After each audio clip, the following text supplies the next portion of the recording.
You asleep, Johnny?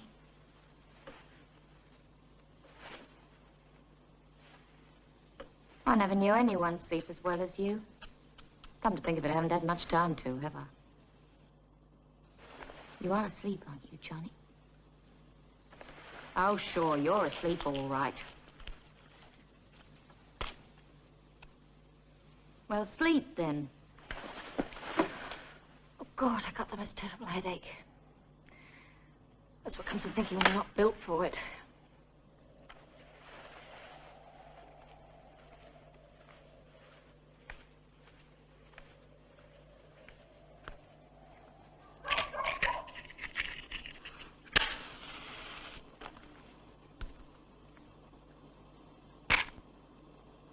Sleep.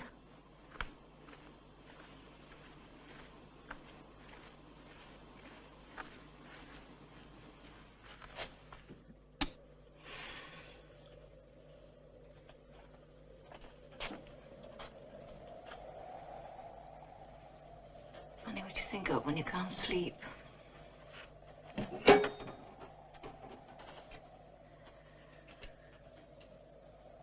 Oh, hell. Not even a bloody aspirin. What about me? Don't I exist? Oh, I'm sorry, Johnny. I'm sorry I woke you up. I'm glad you're awake. You know, I don't exist except when you're there. Even like now, when you act fed up and bored with me. Even now, it's better for me. Oh, do you want a cigarette? Yeah, that's what it is. For you, I've sort of gone out of life. To be your mistress, I've become no one. No job, no friends. I'm just a shadow. Waiting for you to make up your mind, Johnny. Well, stay with me. Stay tonight. I don't want any money. What do I want money for? I want you, Johnny. Listen to me. I didn't want to have to say this. I wanted you to choose me for me. Well, now you're going to have to tell her. A couple of months. Oh, Johnny, Johnny. It'll work out. You'll see. Everything will work out fine. Stay tonight. This isn't any good, you just sort of coming here in the evenings and going home again. This ought to be your home. Make the break, Johnny. Make it now. Stay with me. It will work. You'll see if it... Johnny. Johnny! For God!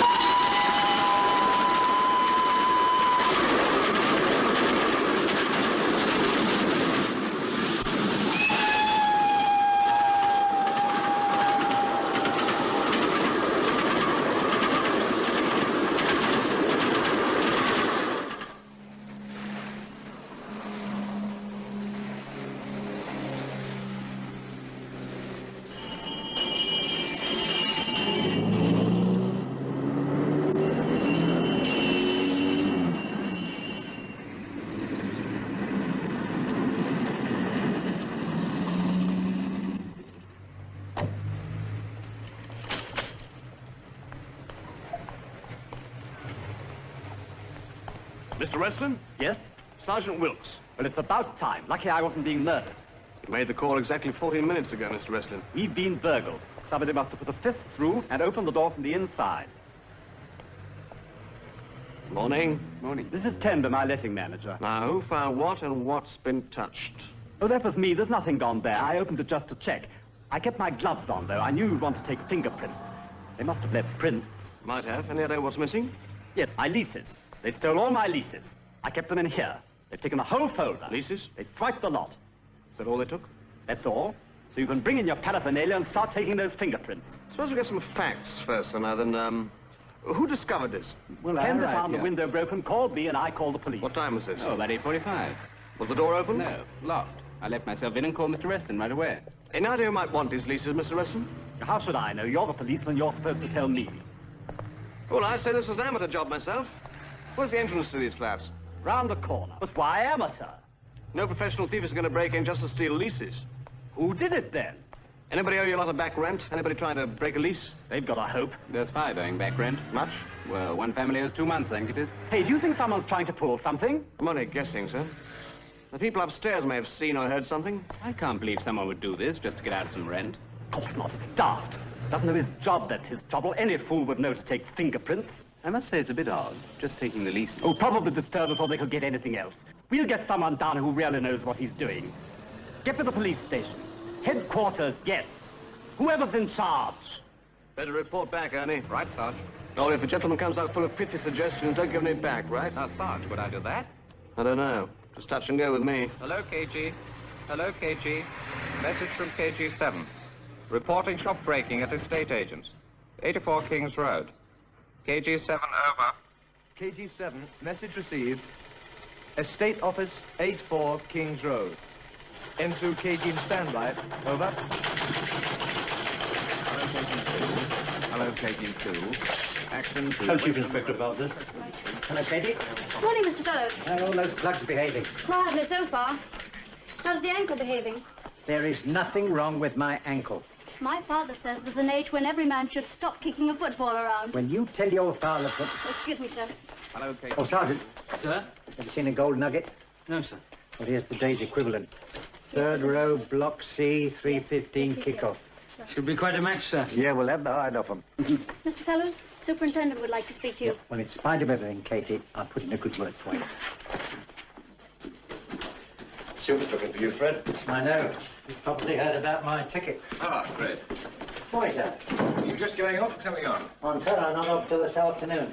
We've had a complaint I'd like you to look into. What sort of a complaint?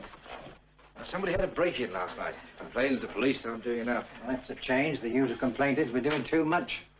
Mr. Wrestling, estate agent, King's Who's in Road. charge? I don't like walking in on another From what I office. can gather, Sergeant Wilkes will welcome Uncle's calming influence. Oh, so it's Jim, is it? Now, looks at Jim's a first-class lad. He knows what he's doing, all right. I'm sure he does, but we just can't ignore this. Yes, of course. But so far, with respect, sir, I managed to keep out of family problems. This is our problem, Fred, and I'm asking you to look into it. Yes, sir. Might have been worse, you know. I could have asked you to miss that football. In which case, I might have had to bring my retirement forward. I don't know what more I could have done. No one around saw or heard anything. This is all that was stolen. I suppose we could circulate a description of those leases, but to whom?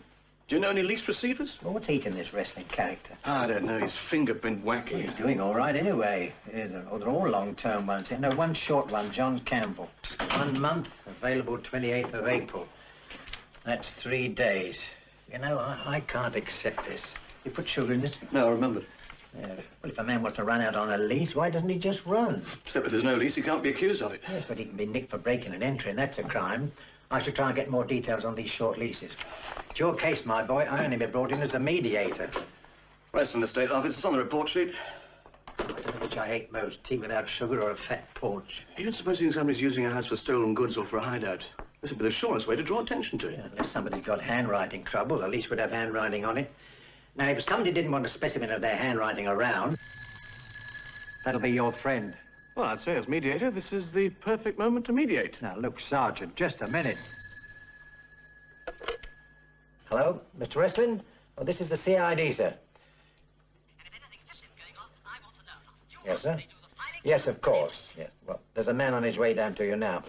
In the meantime, is there anyone with a short-term lease not listed on your... Only John Campbell. Yes, we saw that. Well, now, look, sir, suppose we come and pick you up and go and have a look at that house.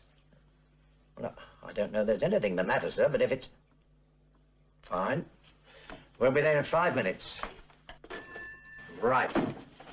You can take Uncle for a drive. Now, look, Fred, I wouldn't feel at all hurt if you took over this job completely. Tom, Sergeant. It's your case and my rest day. And come 2 o'clock, you'll be doing your own duty as an upstanding and promising member of the police force, right? Right, sir. And I'll be getting ready to watch the kickoff.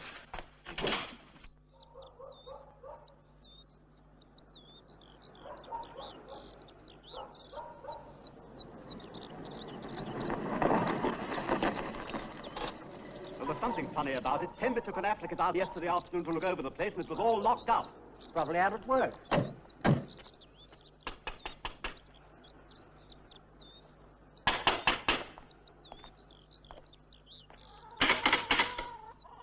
Looks as if there's no one home today either. You'll have to use your key, Mr. Wrestling.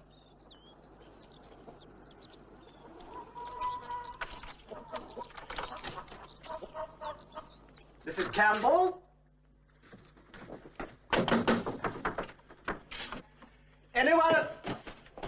Anyone at home?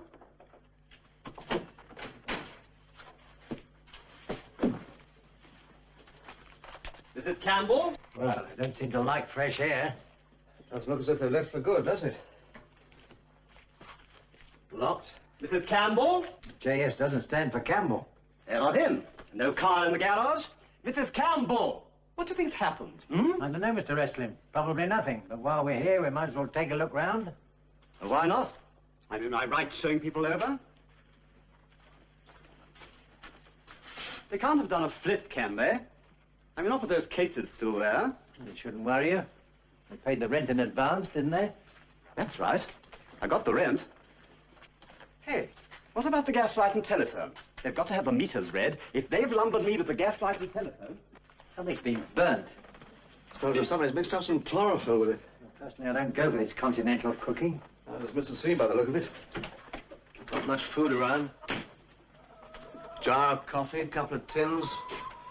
Must have lived pretty much day by day.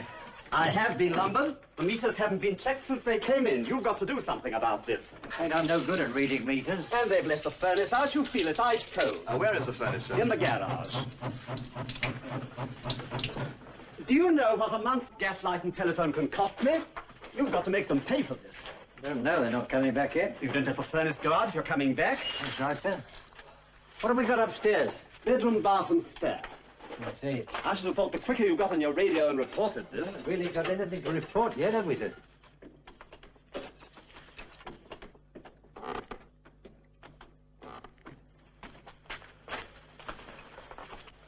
Oh, that's the spare.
Door locked. I suppose because somebody locked it. All right, wait a minute. The drawers are all empty in there. Now tell me they haven't gone. Nothing. They've taken the lot. Except the 2 suitcases downstairs.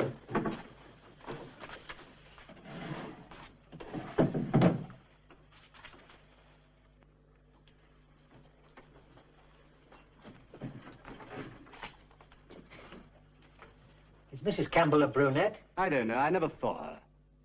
I never saw him, for that matter. You rented the place to in sight unseen? Tenby rented it to him. Tenby knows him. Oh, I see. What have they been burning? All over the house.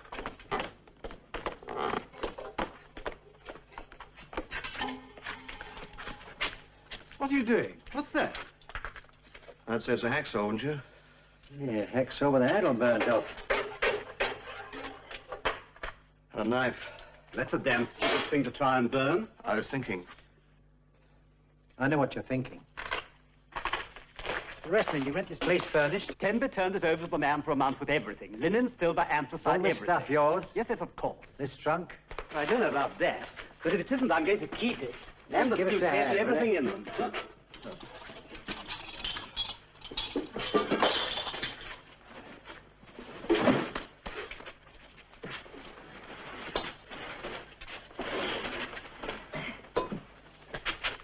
This is where your chlorophyll's coming from. Here, get me a screwdriver. See if we can open this thing. Right. Look, is this all right? I mean, I let you in. I don't want to get into trouble for breaking and entering. Doesn't the law say you have to have a warrant for this sort of thing? The law expects its officers to have imagination and discretion, Mr. Westlin. If they didn't, you'd be nabbed every time you committed a motoring offense, instead of getting a caution.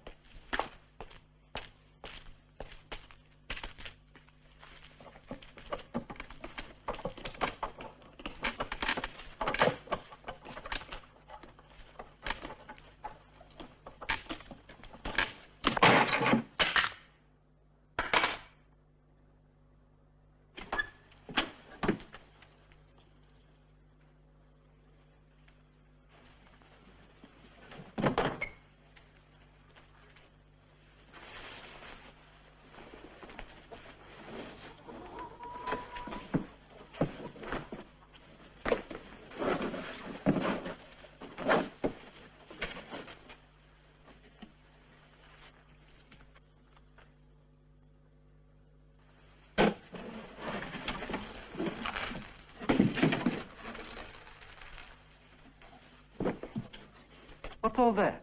Please stand back, sir. What?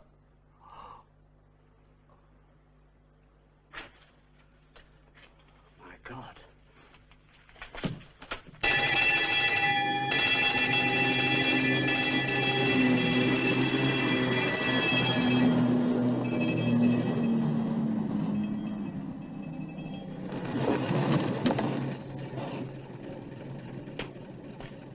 Better back it up to the garage. What is it? A severed corpse. Nice people.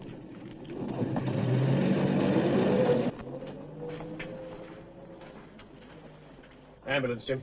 Okay, we finished. Check with the doc. All right with me. Can we move everything? The sooner we get the pathologist on her, the better. Any idea when it happened? Anywhere from 3 days to a week. Might be longer. She was dead before the attempt to dismember. Any idea what she looked like? Well, it's not easy under the circumstances. Was any surgical skill involved? None whatever. Whoever did it knows nothing about anatomy, less than a butcher. Excuse me, sir. What's that? It's the ashes from the furnace, sir. Good, they go straight to forensic labs. But they marked them. Yes, sir. All right, off you go.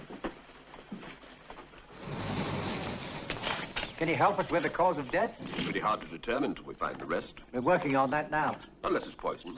We'll know that when we get to the hospital. Oh, now, just a minute. Evening, Argus, Inspector. You ought to know better than trample all over that ground like that. It's the body of a girl, isn't it? Just keep your footsteps outside, please. Was she pretty? I wouldn't know. It's a Mrs. Campbell, I'm told. Yeah, that's what I'm told. Now, come on, there's a good fellow. Do you know where we could reach Mr. Campbell? If you find out, you can tell me. Sarge, chase away anybody who hasn't got any business here. Look, do you mind? Does that mean you think he he did it? We don't know who's done it. And I'd appreciate if you wouldn't smoke around here. I don't mind fellas bringing in one of your buttheads. It might confuse us. We can cope with this lot, but when the word gets round, I don't know. All right, ask for some more, man. Taking an inventory? Room by room as we go. Anything in there? Doesn't look like it. All off the peg stuff you can buy practically anywhere. Well, the laundry marks may help. Oh, get these off to the labs, will you? Brunette hair, some grains of face powder. They may be able to localize it. Not that. Looks like Brighton will have to play without their cheerleader. I don't see what's so funny about that. I paid over the odds for this. Uncle Fred. As an upstanding member of the police force, wasn't that rather unethical? No more unethical than you calling me Uncle Fred when I'm an inspector on duty. I'm sorry, sir. You're not half as sorry as I am.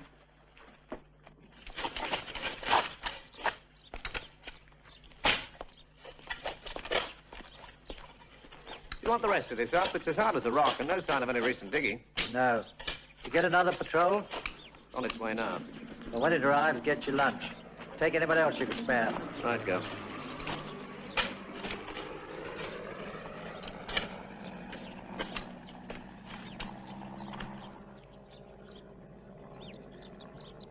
Good afternoon, ma'am.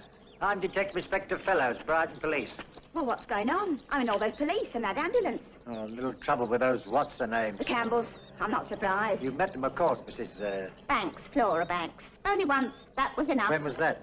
A couple of Sundays ago. Mr. Banks and I paid a neighbourly call. It was tea time and she was selling curlers. That sort of woman. How would you describe her? Well, you've seen her. Touching 30. Being generous. Brunette. Wore lipstick, even with curlers. That sort of woman. And the husband? She calls him that. I noticed she didn't wear a wedding ring. But have you seen him? Well, not really. He never gets home till after dark, at 8 o'clock. Drives his car straight to the garage. You can get in the house that way. Yes, I know. Usually he only stays a couple of hours and he's off again. So you've never really seen him during the day? Only once.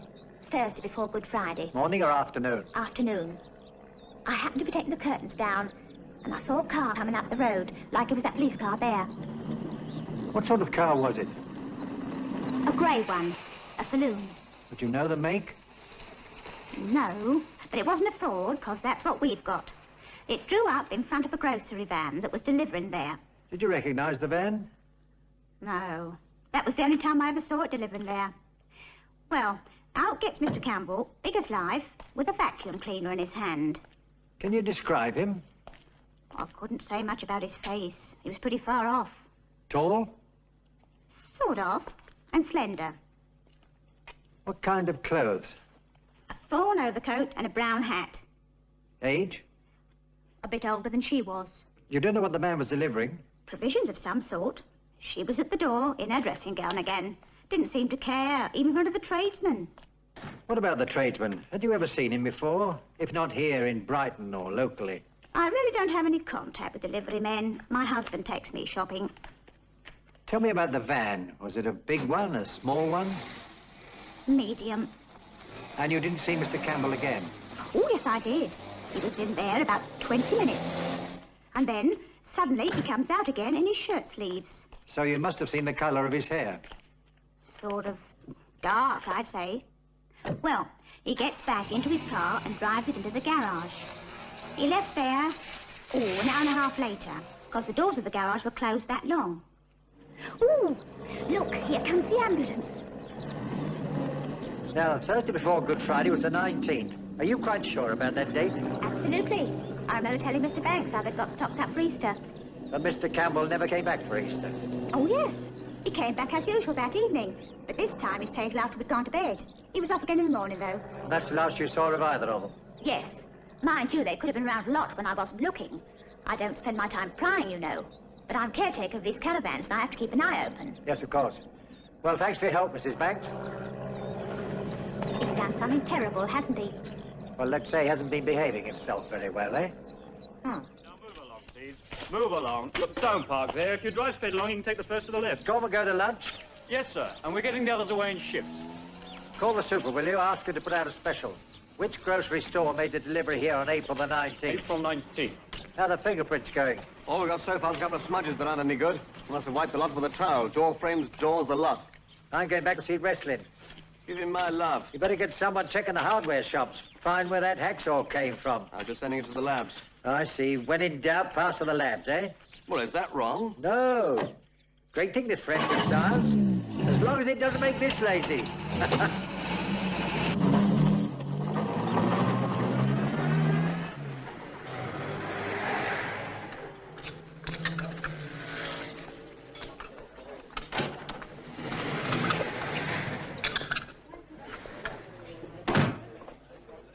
Are you eating alone?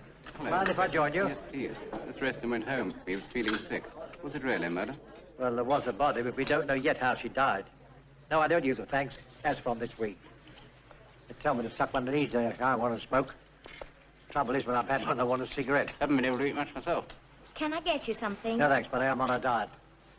Mr. Wrestling was telling me you handle this deal. I wish I hadn't now, believe me. I expect you won't get back to the office. No, you finish your coffee. Mr. Reston blames me for what happened. Gas, light, and telephone especially. He's feeling pretty bad about that. But I certainly couldn't see anything wrong with the man. Can you remember anything about his looks and manner? Any peculiarities he might have had? Dates and times will tell me a Dates lot, are easy. too. We've been looking them up. Mr. Reston was out for the afternoon with another applicant. Peculiarities? I don't know. He was pretty well dressed, better than I could afford. Tan overcoat, plaid scarf, red plaid, I think. Wearing a hat? No hat. He had dark hair. In his early 30s, I'd say. Stood about 2 inches shorter than me. About 5'11". Shall we go? Yes. Where did he come from? I mean, what was his last address? Unfortunately, we don't have it. I asked for it, of course. But he said he was in and out of hotels all over the country. I gathered he was a salesman and moved around a lot. Well, we may get some help from his references. That's all in his application form. What car was he using? He didn't have one. Or if he did, he must have parked it somewhere. I drove him out to the house in mine. Anything there to interest him particularly? We never went in. He seemed satisfied with the outside. In fact, I got the feeling he only drove out because he expected to. Did he mention Mrs. Campbell? Only that he'd need an extra key for his wife. I got the impression they were fed up with hotels and wanted to try housekeeping for a change. Don't close it. Ah, I was just off. All finished. Here, do us a favour, will you? Next time, have a go at the big one. This is Mr. Campbell's application form. It isn't very well filled out, I'm afraid. It was all done in such a hurry. That's the reference. Gary Hardware Company, Manchester. He wanted to sign the lease right away. He had the cash out as soon as we got back. I can't see any character references. He said anyone at Gary from the chairman down would be glad to vouch for him. Did you check that? Mr. Eston said not to bother, because we looked it up and it was a reputable firm. Well, it looks like Mr. Estley made a mistake. Is this Campbell's writing? No, I'm afraid it's mine. I just asked him a few questions as a matter of form and wrote the answers down myself. Well, I use your phone. Of course. You see, that particular house had been empty since November. And I knew Mr. Wrestling wouldn't want to lose the let. So I wasn't being too fussy. So we have no samples of Campbell's handwriting? Only his signature on the lease, and that's gone. It's probably why it's gone. Well, this is Fellows. Get off at telex to Manchester. Request information, John Campbell. Dark hair, slim, 5'11", age 30 to 40, employed Gary Hardware Company, your city.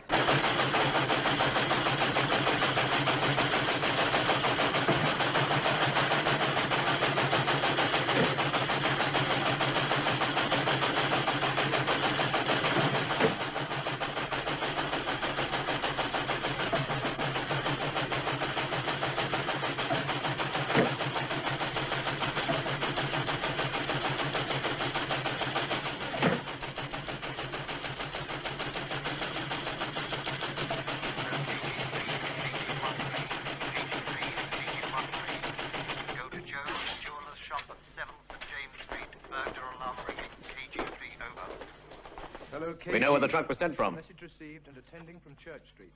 KG3, over. It's on the underneath. It's a freight label. Lewis. That makes life a little easier. Our station can't handle that many trunks from Lewis. Well, do you want to check these with the station master? Why, are you retiring or something? I'm still on Operation Hardware. Chasing that bloody axle. 2 new bits of information. Well, we can do with some. Only things they agree on so far is dark hair and an overcoat. The trunk came by train March 31st. That's a Lewis rail charge. Anyone on lead yet? No, they've only just been printed. That's why they're all wet, sir. Yes, and that's not the only thing that's all wet round here. Oh, no, come off the car. What time have I had? I'm out chasing that hacksaw. So what are you doing here? Well, even a policeman has to go sometimes, you know. Well, go. Don't start humming about in here. You like trains. What's that? Some more no joy from Manchester. There, John Campbell left for St. Tropez the day our John Campbell rented the house. Fellows, yes? It's Harris, sir. I'm speaking from Peck's grocery shop on Madeira Drive. This is the place that sent an order to Campbell on Thursday the 19th. The delivery man's still out, but he's expected any minute. Good. You hold him there. I'll be right up. We found the delivery man.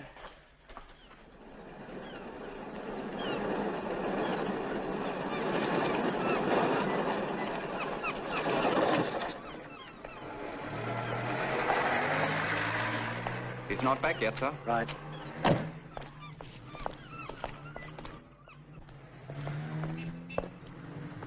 Mr. Peck? Good afternoon. I'm Detective Inspector Fellows. Oh, are you? Well, let me tell you, I don't like this at all. You'll get me a bad name with that stigma part out there. You know, Mr. Peck, it's a funny thing. The people who look on the police as a stigma are usually the first ones to dial 999 on the slightest pretext. I have never dialed 999. Well, let's hope you never have to, eh? Look, Andy's not back yet. You're wasting your Tell me, sir, time. that Campbell order, how many deliveries did you make to them? Just that one. She called up and we delivered.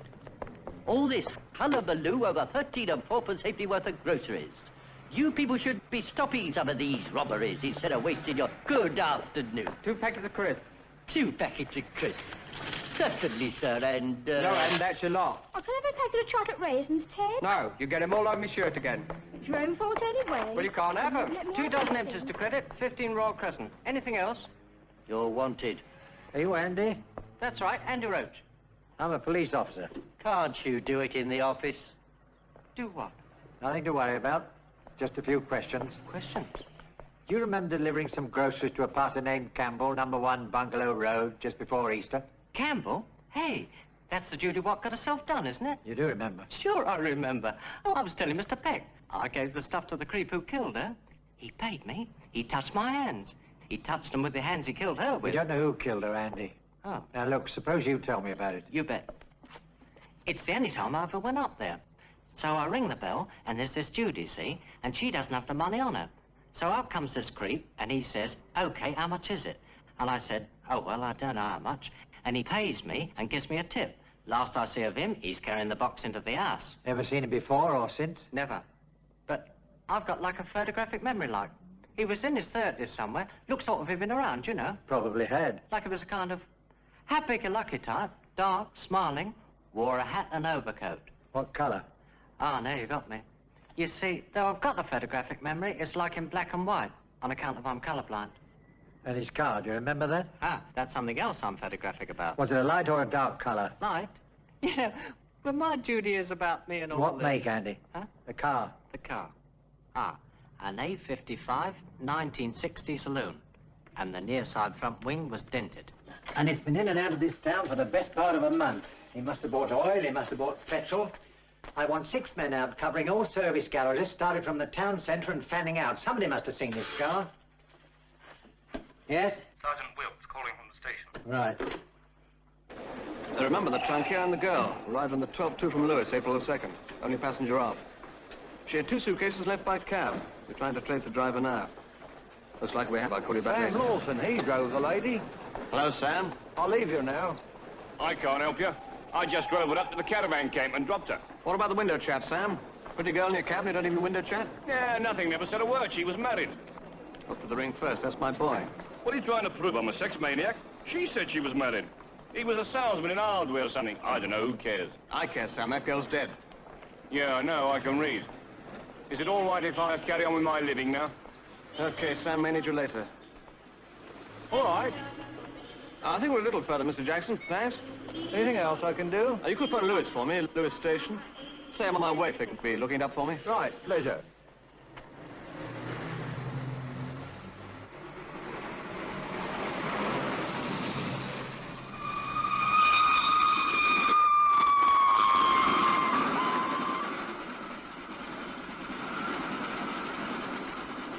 Good afternoon. Detective Sergeant Wilkes, Brighton Police. Oh, yes, Sergeant. Brighton called us. What a terrible business. Not very pleasant. Here we are, March 31st. Charlie? Right. She filled in the label herself. Stuck it on the trunk. Just where you're standing. I don't suppose you know who she was. Mrs. Campbell. Ah, yes, of course. Oh, here's Charlie. He helped them unload it. Then? That's right, sir. Tall, dark bloke. They bought it in a truck. What sort of truck? Bloody dirty one. Full of cement dust or something. Any name in it? Some name. I was too busy trying to keep it off my uniform. It was all right for him. He was in an overall, but you should have heard my missus. Did the man call her by any name? I called him a few, I can tell you. Think, man, think hard. Did he use her first name at all? Would it be June? I'm asking you, Charlie. Because it might have been Jean. Or even Joe. It wasn't Edna or anything like that. How could it be, starting with J? Well, this is my name. For the dance lips, perhaps you'll give me a call at Brighton Police Headquarters. Yes, sir. Or was it Jane? I see.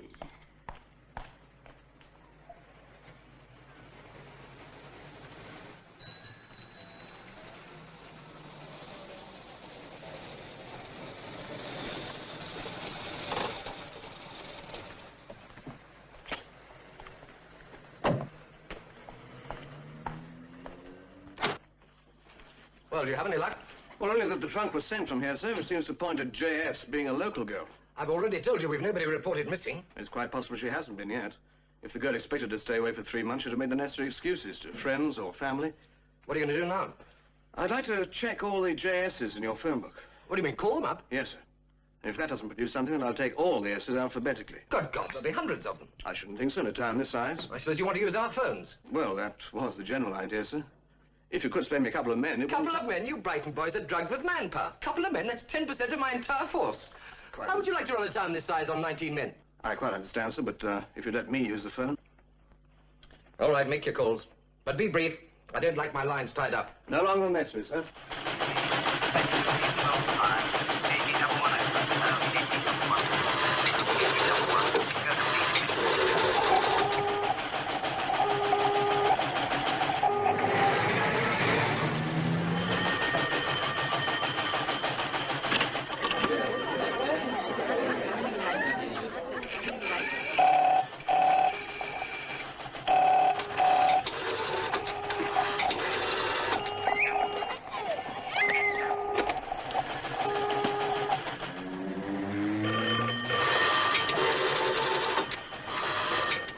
No, this is the foreman. Mr. Shaw doesn't live here. Who's that speaking, please? Oh, I see. The 31st of March. Hang on a minute, would you? Maisie? What? It's the police. Which one? Do we know if any female member of Mr. Shaw's family left town on or around the 31st of March? Somebody's having you on, mate. No, it's straight up. Hello? Look, I think you'd better ask the boss himself. No, he's not in the book. Hold on. It's Lewis 7450. You're welcome. Well, we've an embarrassment of riches this evening. I mean, one on the phone and one in person. You boys are certainly buzzing tonight. We've been buzzing all day, too. And what can we do you for? And no female relation of mine has left town, I'm sorry to say. We're interested in an A55 grey saloon with a dented front wing. Might have come in any time during the last month. Oh, you picked the most popular color, haven't you, chum? Plenty of A55 greys. I don't know about a dented wing, though. Maisie? Nah. The driver would have dark hair, a man in his middle 30s. He might have worn a brown hat and a fawn overcoat. Nah. And if Maisie doesn't remember a man, he hasn't been here. Oh, hard bleeding hard. Might you have done repairs to any similar car? Oh, no, the mechanics have gone. I couldn't swear to it myself. Still, it'd be in the book. Over. Hello, KG. Receiving. KG-14, over. Hello, KG-14. Information received regarding hardware, item 2. This brand only stocked by Gardner & Son, Church Street, your area. Please make inquiries there. KG, over. Yes, we got that. KG-14 proceeding to Church Street, over.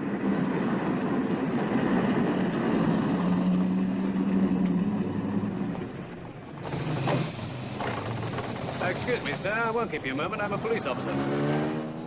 All right.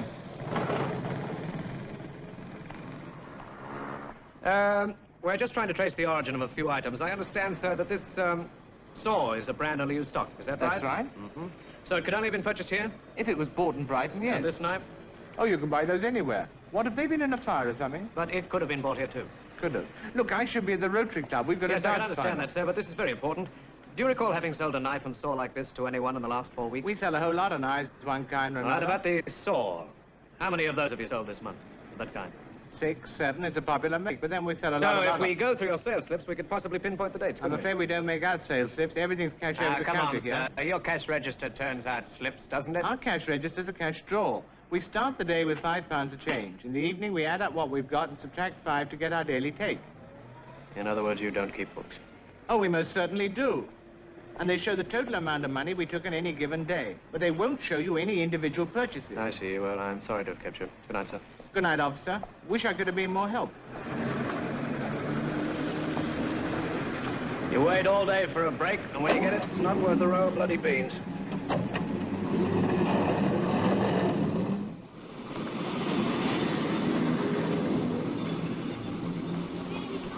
Oh, Good evening, Joe. fellas. I see we've had another murder. Don't say that again. 5 feet our own ground. That's not a murder, Joe. That's a massacre. Sir? Well, I thought you'd found the Cardinal at Touquet or something. You sent me to collect information, remember? You ought to have an encyclopedia by now. Seems like I've been through one. I phoned 18 pages of Lewis essays. And? Nobody knows anything about the girl. There are 2 no replies. I can try later. What about the trunk? I think we've got a lead. Good boy. Wait, Bates, you can sign off. Let them know I've gone with Sergeant Wilkes, will you? Very good, sir. Go on in you get. While you're making your report, you can take me for a drive. Drive? Where to? The murder house. I want to give it a going over. It's already been covered. Not by me, it hasn't. You don't trust anybody, do you? I trust you, Jim, but I'm just not the executive type, that's all. I want to see everything myself. What's the matter? You got a date? I'm thinking of becoming a monk.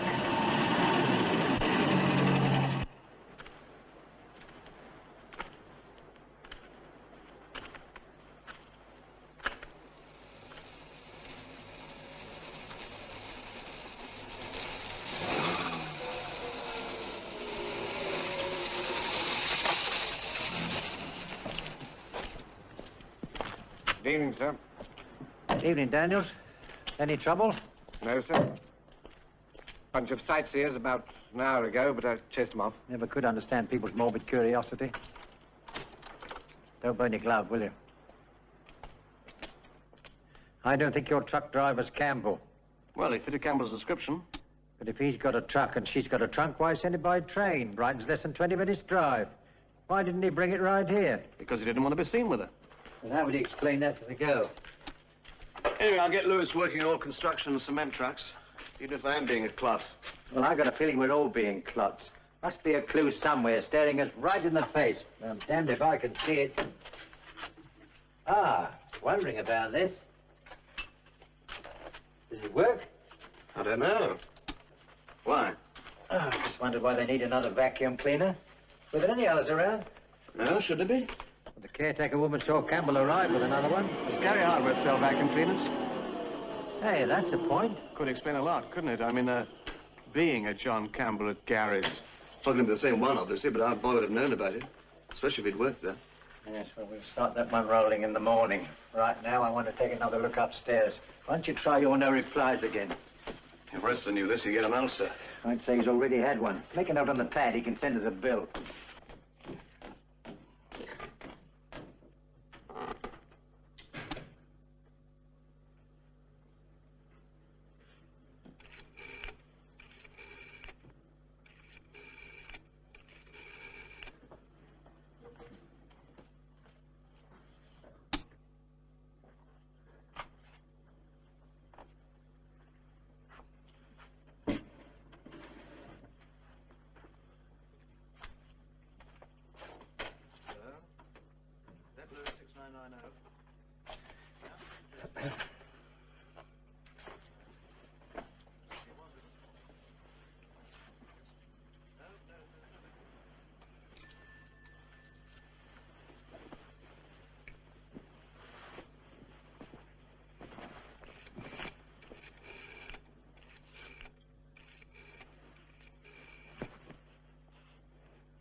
What does your detective ability tell you about this? Do you think this is where he did it? That's right, Dick. There was no blood. I'd say it'd have to be here. Yeah, it seems so. And I'm pretty ignorant, you see, which saves you saying it.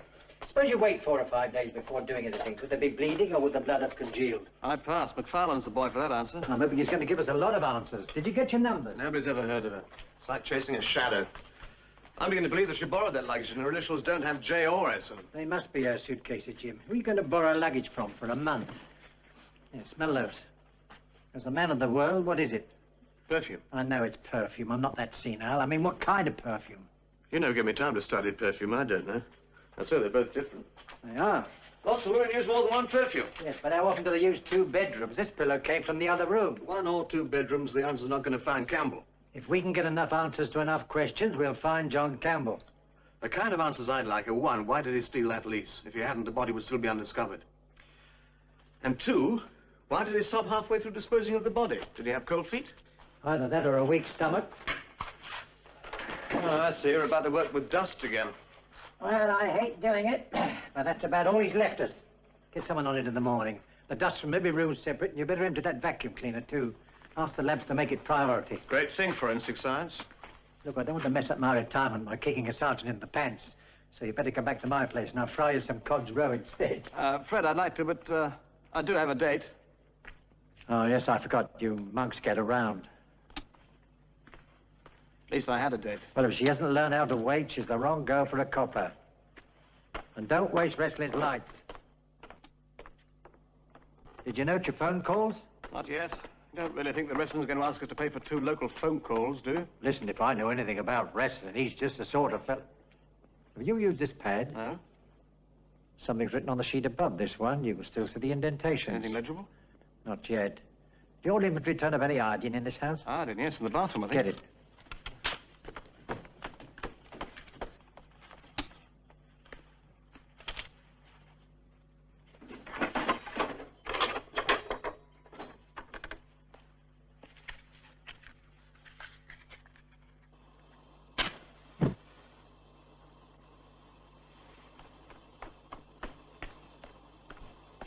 That's about half full.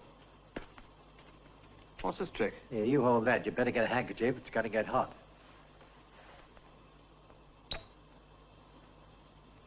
Now, just hold that over the flame.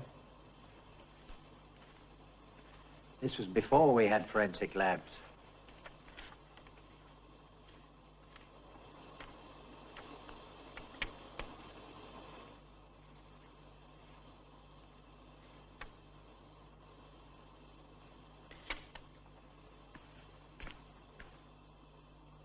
Where did you learn this? Detective novels. It'll probably say 2 pints of milk, please. As long as it doesn't say Brighton 3, Southampton 5.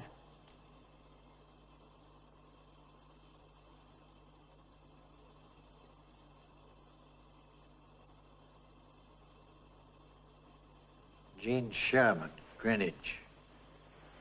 Voila, the missing girl. Nice of it to leave a name and address. Sir, there's a car coming down the road. We can't stop it.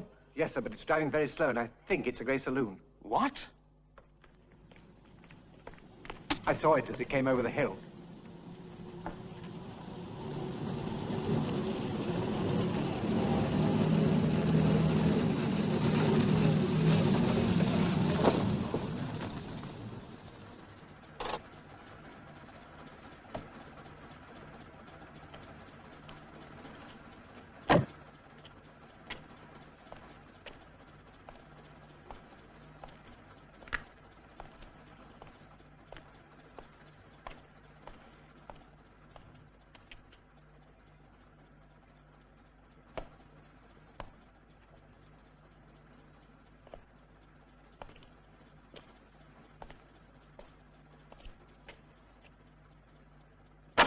Can I help you, sir? Jumping mackerel. You scared the daylights out of me. My name's Hilders, Evening Argus. I've been assigned to this case. Well, that's a coincidence. I've been assigned to it, too. We finished it there. Your relief should be along any time now. Okay, sir. I rather hoped I might be able to look round the house. Hope's a wonderful thing, Mr. Hilders. I don't know what we'd all do without it. Well, can you give me anything? I mean, I know something big's going on. You've got patrol cars racing round town like somebody sold the Chief Constable's golf club. If there's anything new to announce, you'll get it in the morning at the 10 o'clock conference. I see. Well, thanks for the break. You know, the fact that your car's an MG is the biggest break you've had in a long time.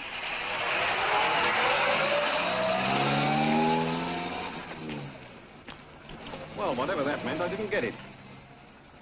Smoke? No, thanks, sir. Well, is there anything you can tell me? As a matter of fact, sir, there is. Leaving a car unattended with the engine running is an offence under the Road Traffic Act. So if I were you, sir, I'd either switch off or push off. Yes. Well, I can see this isn't my night.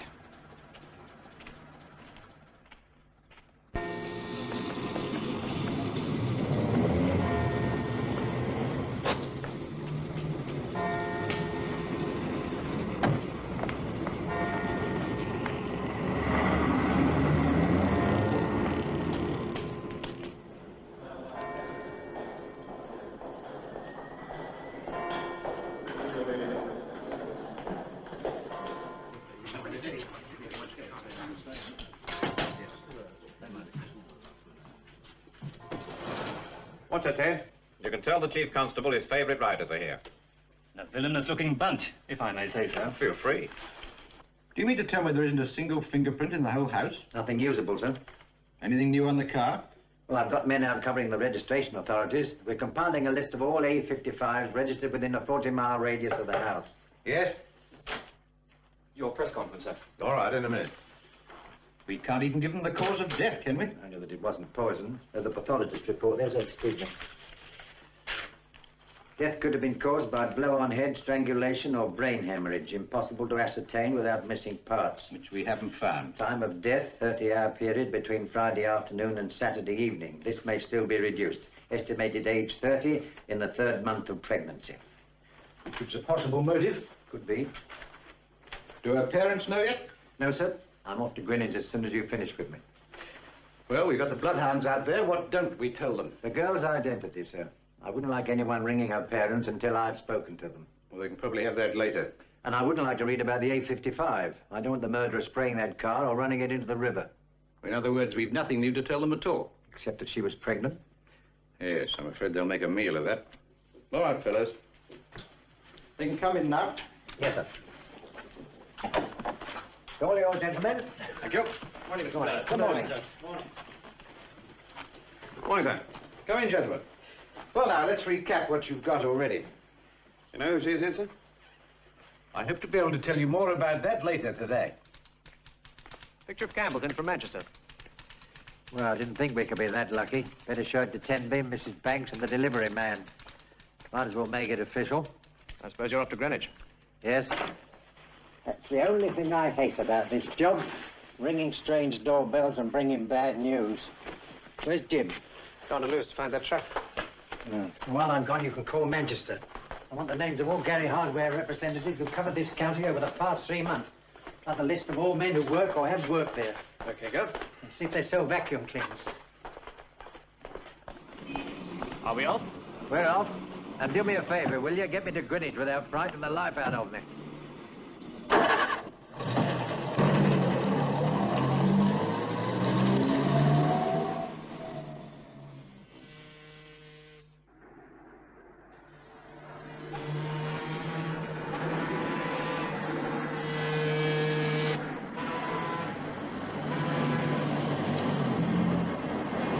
Wait a minute.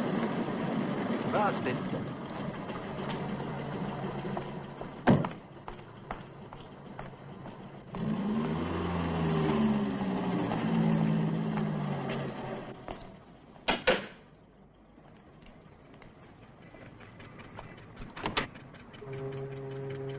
Oh, good morning.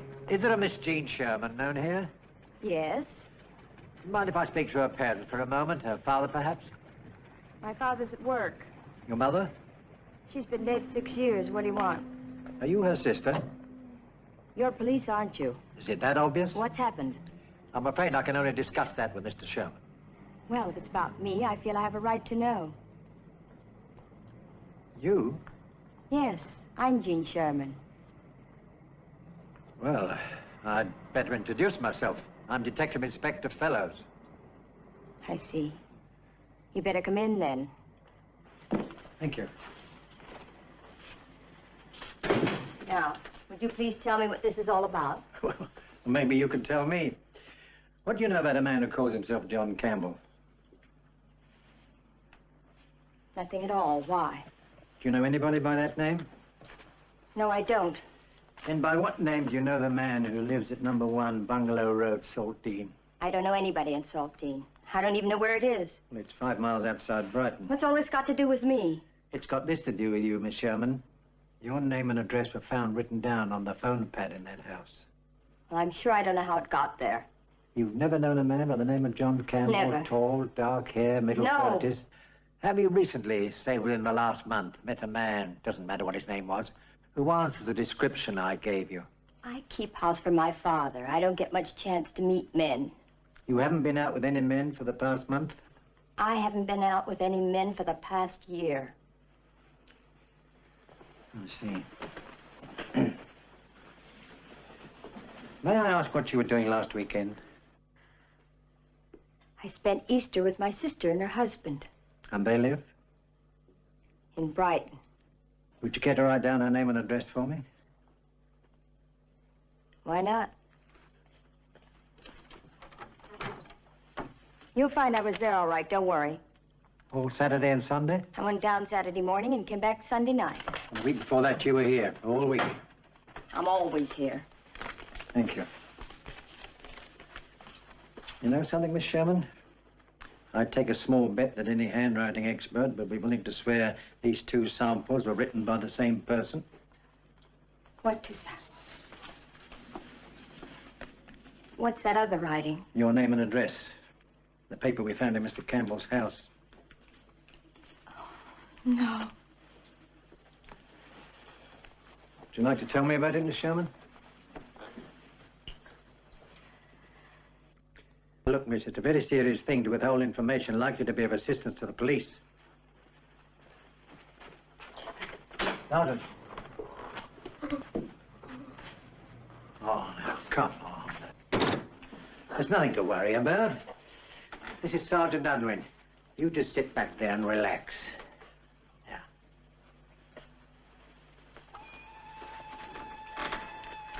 I don't usually go around letting strange men pick me up. I'm not the type who interests men anyway. But he was different. He was really interested in me. They wanted to tell us the whole thing, just as it happened. He was so nice and, well, cozy. He invited me to have lunch with him and drive out somewhere. Where did you first meet him? On the train. When you went to Brighton? Yes.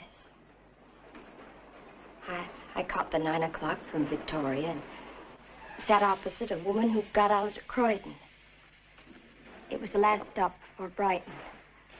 I thought I was going to have the carriage to myself. That's where John got on. What did Mr. Campbell look like? I thought he looked very, well, good-looking. And brown eyes with a sort of twinkle. Suddenly he asked me if he could smoke. It was the first time I realized it was a non-smoker. He was very flattering. Said it was lucky he hadn't got in with some old trout instead of an attractive girl like me. Did he have any kind of accent? No. It was just a warm, friendly voice. So you started talking? He was very easy to talk to. Charming. I never met a man as charming as he was. What about his clothes? Were they good quality? I suppose so. Brown sports jacket and slacks. He looked nice. And where did he take you to lunch? He didn't. I told him I couldn't go. My sister would have lunch ready and everything. He said he just had to see me again. He didn't want our friendship to end suddenly, just like that, when we got to Brighton. Neither did I, really. Because, well, I don't have any boyfriends, and here was this charming, attractive man, and I wouldn't see him again. But you did. He said if he couldn't take me out Saturday, at least we could have a drink Sunday evening before I returned to London. We arranged to meet at 6:30 outside the telephone booths at the end of platform 7. I waited until 10 to 7, and I was sure he'd forgotten about me. When suddenly I saw him, I was so glad well, it meant something. He took me to some cocktail bar. It seemed very romantic, and I felt gay and sort of free. Well, we talked like we'd known each other all our lives. And then somehow, I don't know how it came about, but he was suggesting I go back to his place. We could have supper by candlelight. He was a very good cook. And he'd put me on the early morning train. I suppose I should be insulted. I don't know, something, but I'm not even shocked. In fact, in a way, I'm sort of flattered, John. I mean, someone like you could invite dozens of girls back to your place, and they'd all go like a shot. Even if you couldn't cook. So, I'm flattered you should ask me, but I don't think so. Now you're laughing at me. He asked me if I'd had an affair before, and I had to say I hadn't. I felt very unattractive and could have cried. Then he put his hand on mine. He said he was glad. Most women of my age had had too many affairs, and those women were never capable of loving. But now he said time was fleeting, and if I didn't grasp life while I had a chance, I might regret it for as long as I lived. So he drove you to the house? In a gray car? Gray, green, purple, I don't know. I was too, nervous, I suppose. While you were at the house, Miss Sherman, you saw all the rooms? Most of them. Not all of them? The one next to the bedroom was locked. The room at the back? No, the front. The back one was his bedroom. I see. Did he say why it was locked? He used it as an office. It was full of papers or something. can imagine what you think of me. I think you were extremely foolish to go that far with a man you knew nothing about. May we use your phone? Of course. Better break this to the super. Right. I don't think I wasn't full of worries and doubts. I knew if I said no, I'd never see him again. And if I said yes, there might be other times. Who knows? He might even fall in love with me. Have you heard from him since? No. Brighton 64141. What did you do with your suitcases? 473. What suitcases? Well, I presume you took some luggage to Brighton. Yes, of course, one suitcase. I don't know what you mean. What did I do with it? I brought it home. May I see it? Yes. It's the only one I've got. I've had it for years. Inspector Fellows calling from Goodliffe. Is the super there? How about a green trunk? You mean, do I have one? I don't have any trunk. No, sir, this is our one. Just a minute, please. Excuse me. Hello, sir. Well, I'm afraid we're back where we started. The girl's alive. Yes, sir, I'm there now. Tomorrow morning? Well, they'll have to postpone it then, won't they? Oh, yes, sir, I realize that, but we don't know enough for an inquest. Inquest? Inquest on what? Not only no identity, but we don't even know the cause of death. Right. I'm going to the yard on my way back. I'll call you from there, sir. Is he dead? No, miss, but we thought you were. What do you mean? It wasn't papers he was keeping in that locked room. It was the dead body of another woman. No. And if you'd been too curious, Miss Sherman, there's no doubt that he would have killed you, too. It isn't true. No. Oh, now, come on. It's going to be all right. Look, there's nothing... Now, please. Now, try and get hold of yourself, Miss Sherman. It's all right. Now, please, now, take it easy. There's nothing to worry about. Please. Grab her up. Grab her up. In there.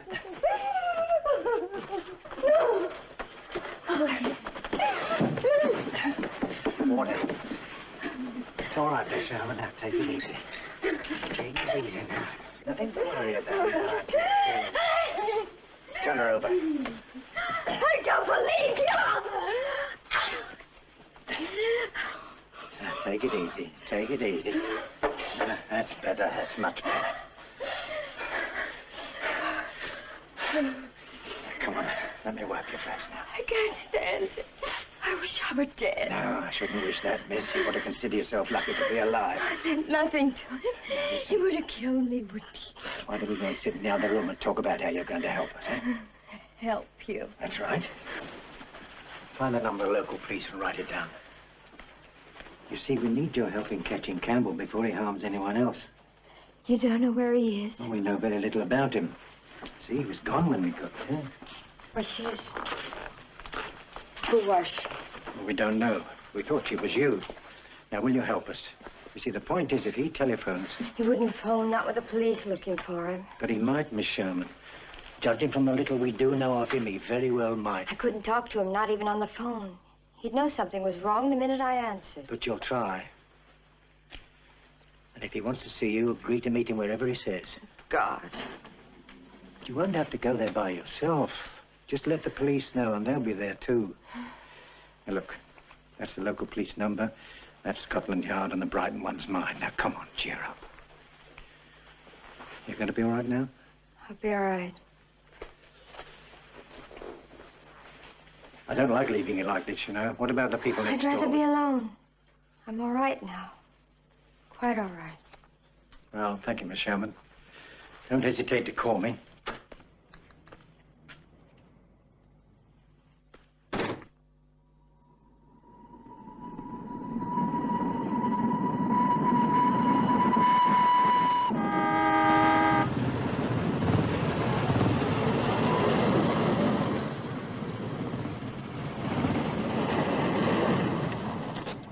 Afternoon, Inspector. I hear they've postponed the inquest. Have they now? Does that mean something new's come up? I was hoping you'd tell me. Well, I might if you gave me a chance, but you got me blocked. I'm sorry to hear that, Mr. Hilders. We always try and cooperate with the press. Well, how about a little cooperation now? Who's the girl in the case? We don't know. I don't mean the victim. I mean the other girl. What other girl? I've heard rumors. There was another girl in the house, wasn't there? You had two women. Where'd you get that story? Now, you know I can't reveal my sources, Inspector. Now, look, if you've been pumping my men... I've been doing my job. Come on, Mr. Fellows, what about the rest of it? What's her name? There's no story about any girl, and you better not try and print one. In that case, maybe you'll let me have a look at the murder house. Take along a cameraman, get a nice picture spread. What's this, blackmail, No, Mr. Hilbert? no. Just the one good Now, turn. I'm going to tell you something, my boy. You play along with me, and I'll give you everything I can, news-wise. But if you print anything against my wishes, just the once, I will personally see the only news you get on this case is what you steal from other papers. Okay, okay. It's mighty hard to write a story on the handouts you give. Sorry, sir, it's me. Fred, come in. Well, the Chief's had your inquest put back a week. So I heard. I gather you've had quite a morning. Hasn't been my favourite day. Well, it wasn't exactly quiet here. They've compiled your list of A55s. You'll be pleased to know that they only sold 20,800 greys in 1960. 12,000 of those were Grampian grey, 8,800 were Farina grey. Do you know the difference? I don't even know what a Grampian is. Well, he showed this colour chart to Mrs. Banks. She picked Farina grey. Now, there are 1,250 Farina greys registered in this country alone. Do you know how long it's going to take to check all of these people? Not long enough for Campbell to die of old age. Well, Gorman got your list of ex-Gary employees. Well, one of them, Richard Lester, lives in Lewis. He also owns one of our cars. In Lewis? Yes, but you can relax. He's been cleared. By whom? Well, the Lewis police questioned him. So did Gorman. He's married, 4 children, works in a shirt factory, and he's been putting in overtime most nights for the past 2 months. And what about last Thursday afternoon? He was supervising the Easter wages. He's also got natural red hair and no dents in his car. Oh. I know. Well, that's how we felt. Now, look, you better take these now. And the Chief wants to see you before the next press meeting. Yes, well, I don't want Campbell knowing anything about the Sherman girl.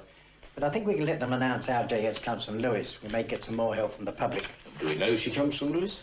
No, but it's a fair assumption. And I'm convinced that once we've found out who the girl is, we'll have the man within 24 hours. You ever release that quote to the press?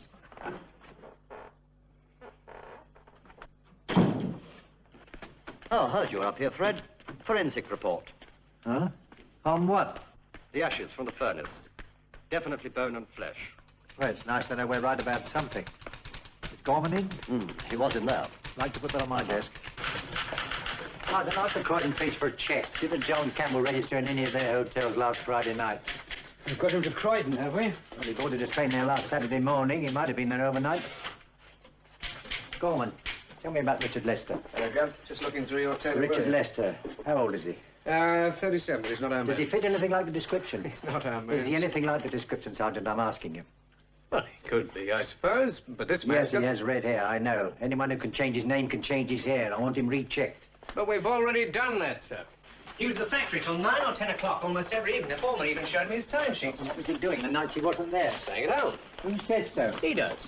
And you're going to take his word for it? He was at the factory most nights. I want proof that he's not the right man, and if you can't get it, I'll have him brought in for questioning. If necessary, I'll put him on an ident parade. Is Wilkes back? Yes, sir. Well, on your way out, tell him I want him. And don't sulk, Ed. I know you've double-checked, but this is the nearest to a clue yet, and it ought to be triple-checked. Of course, sir.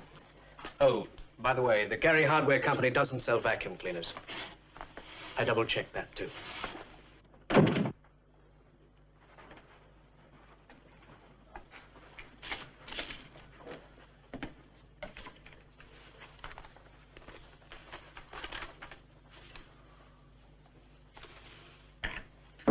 Yes? Now, don't expect sympathy, Fred. I need it, too. What happened to you? Nothing except the Lewis police beginning to hate the sight of me. The truck? We questioned every builder, construction firm, sand quarry, and cement works in the town. No one took any truck to any station. I still don't think that man was Campbell. Have you had any lunch? In a sand quarry. Yes, sir. Can you organize a sandwich? Ham, cheese, anything. No butter. You heard about Greenwich? The super held a requiem. Well, there's no need to be defeatist about it. If we get enough no's, there comes a time when there's only yes left. This is where Agatha Christie would have pulled something brilliant out of the bag. Yes, well, I'm not Agatha Christie, so we'll just have to start again from the beginning. Have a cigarette. Thanks.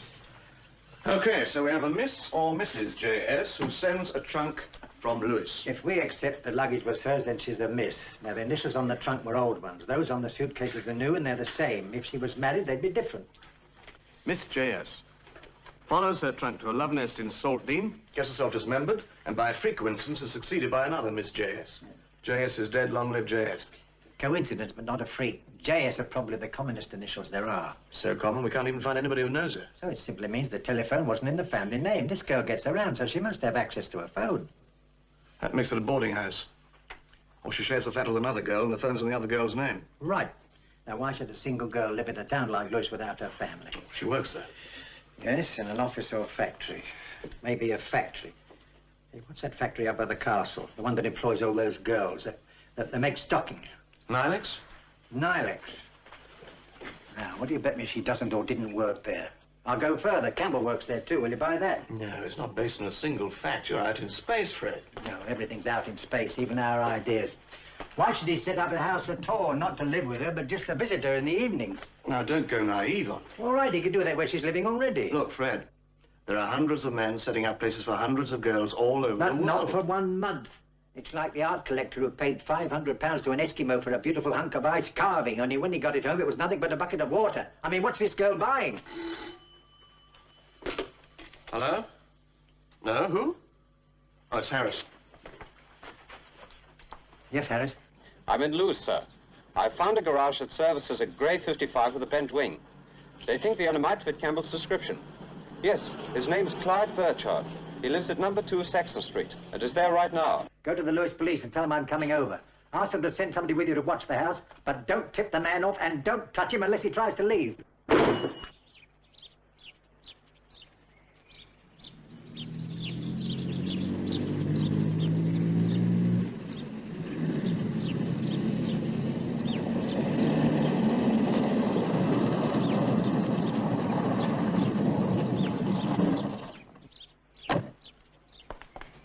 Burchard's still in there. That's the first floor. Good. Sergeant Wilkes and I will go in. You stay put. Tell them. Right. We're getting quite hot, so can't be too like this. Now, take it easy. I've been in this game too long to get excited.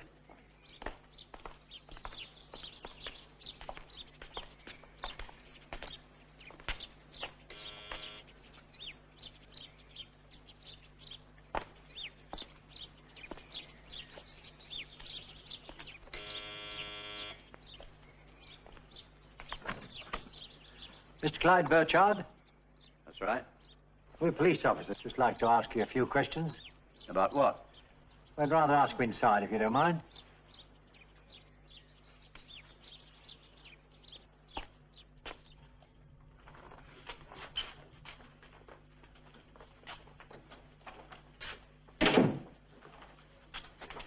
Well, what is it?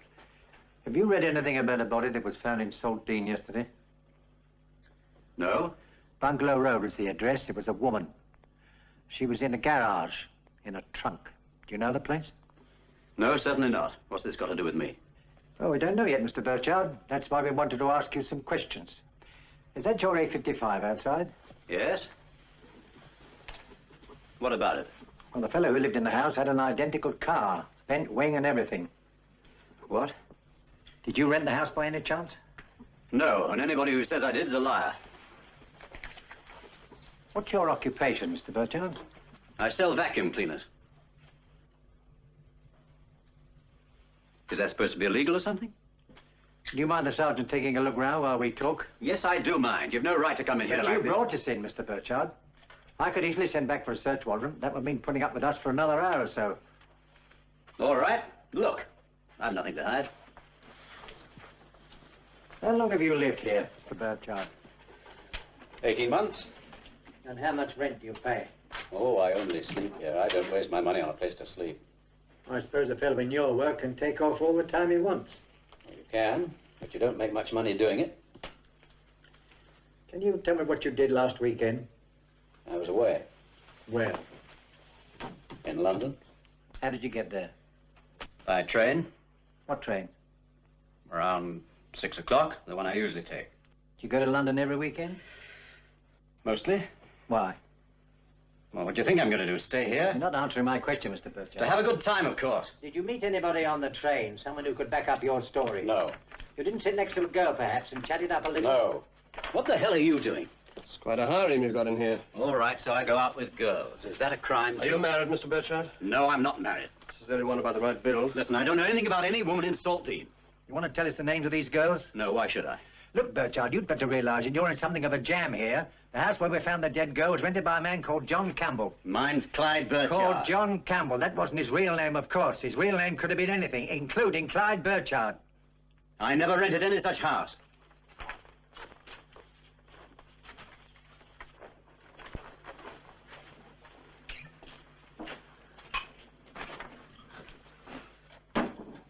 Have you ever been to prison, Mr. Burchard? We can find out. It's better you tell us yourself. Once. What for? A girl told me she was 18. You cover houses in the Brighton area? I go all over the country. When were you in Saltdean last? I haven't covered Saltdean. May I see your record book? What record book? Well, if your calls, you must have a record. It's in my head. I don't write that stuff down.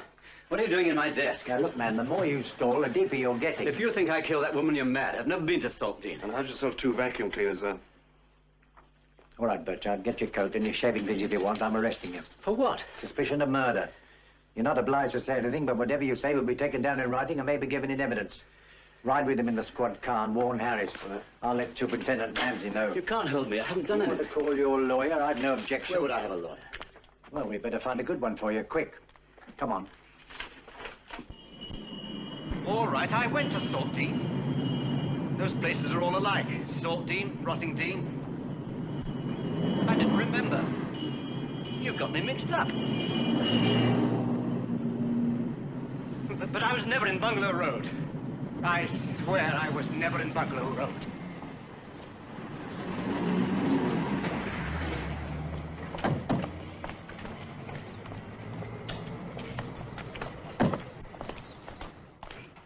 Watch it, 2 steps down here.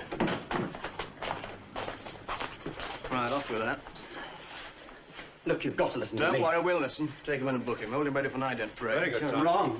Wrong! Go and round up Andy Roach, the delivery man. And Mr. Temby, get him here as soon as you can. All right. I think we found our pigeon. You're kidding. We're going to stick him on an ident parade. Want to go out and find him? Dark hair, around 6 foot, medium build. You mean now? Oh, why not? If we're wrong, we don't have to keep the man in jail. If we're right, the sooner we know, the better. Okay. Oh, by the way, your girl called. Said she knew it was a stupid question, but... I might even surprise her and make it tonight. Does this mean you found him? You found the killer? Where's Mr. Tenby? Mr. Wrestler stopped him. Said Tenby could do what he bloody well liked after 5:30, but until then he was running a business. All right, son. On the afternoon of Thursday, 19th of April, you handed some groceries to a man at 1 Bungalow Road, Saltdean. Now, I want you to look at the members of an identification parade. And if you see the same person, indicate him to me by touching him. Oh, I'll do that, all right. Photographic memory, that's me. If Tenby arrives, inform the sergeant right away and get him in. Only one? The other one will be about half an hour. It's exciting, isn't it?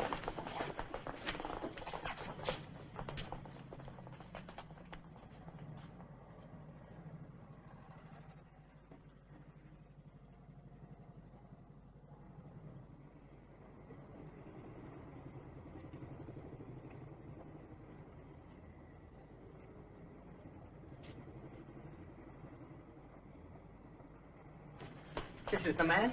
This is him. It's him. That's the man. You're mad. I've never seen him before in my life. Oh, no. You were the creep up of that house. The one with the A-55. Who is that man? You know who I am. Who is he? I got a right to know. Who is he? You Now, know look, who I are am. you sure? Are you absolutely sure? Of course I'm sure. How did you find him? Would you be willing to swear to it in court? Anytime. Thank you, Mr. Roach. See that he gets transport. Just put me in the box and I'll swear on a stack of Bibles. This way, Mr. Roach. I wouldn't ever forget that man. I've got a photographic All right, memory. simmer down, Burchard. There's a lawyer on his way. Listen, who is that man? I have a right to know. I don't think you have, but I'll tell you anyway. He's one of the 4 witnesses who can identify the man called John Campbell. Is he claiming I'm Campbell? He's swearing to it if you want to know. That's not true. Who is he? Where's he claiming he saw me? Where's he getting the idea I'm Campbell? Delivered groceries to you, Burchard, last Thursday the 19th to be exact, at number 1 Bungalow Road. Oh, my God.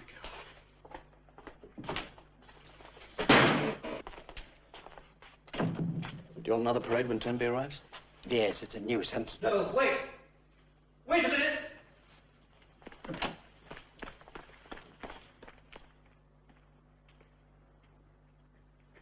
I'll tell you, Inspector. I want to talk. I want to tell you everything. And I lied about not keeping a record book. It's in that bag with the rest of my stuff. A complete list of calls and addresses. I want you to look at it. It's just that you came at me so fast. Once I'd said I didn't know her, I kept getting in deeper. That's it, the diary. Read what it says for Thursday the 19th. You tell me. It says Joan Campbell, 1 Bungalow Road, Saltdean, and a little star against it, am I right? Don't you see, I was trying to sell the woman a vacuum cleaner. That's how the delivery man saw me there. It's the first house I stop at. She's at the door taking in groceries. But she doesn't have change because she's in her dressing gown.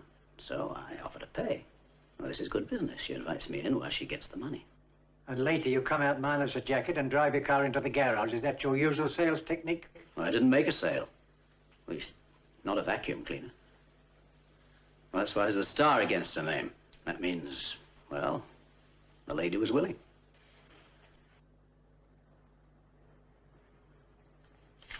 I count 4 more stars. Are you telling me those ladies are also willing? Look, I don't want you to think I make passes at everybody who opens a door. But a man gets those he can tell when he meets a woman if she'd be interested. And I knew Joan Campbell was interested the way she said... That was very kind. How much do I owe you? Let's see now. 13 and 4pence halfpenny, madam. That is, of course, without service. Well, I usually get service included. In that case, we'll deduct the halfpenny. I'll get my purse. Hey, don't tell me you're one of those. Yep, one of those, but not one of those. Don't worry. You wouldn't be mistaken. Must be hard work, your job. Suppose after a while you get used to having doors shut in your face. Sometimes they don't shut and you meet interesting people. May I? Do you sell many of those? I do all right. Yes, well, I have a cleaner and it works fine. Too bad. I was hoping we might do business.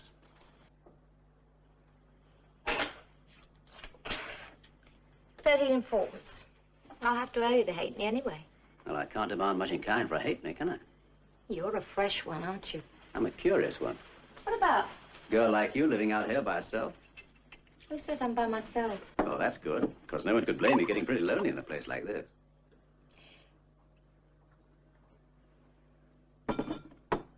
Yes, it is lonely. During the day, damn lonely. Do you want a drink? Thanks, but I have a living to earn, and since I can't sell you anything... You haven't really tried, have you? Not really. And you'll never know if you don't try, will you? I mean, you've come all this way. You might as well give me the sales talk.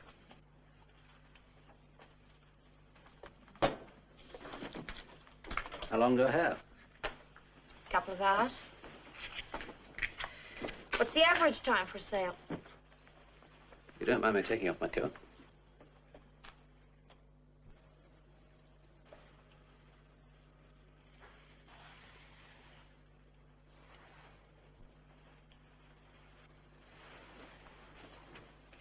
And you better put the car away in the garage. Who cares about the car? I care. And so will that nosy old cow in the caravan. You've made your point. And I'll have that drink.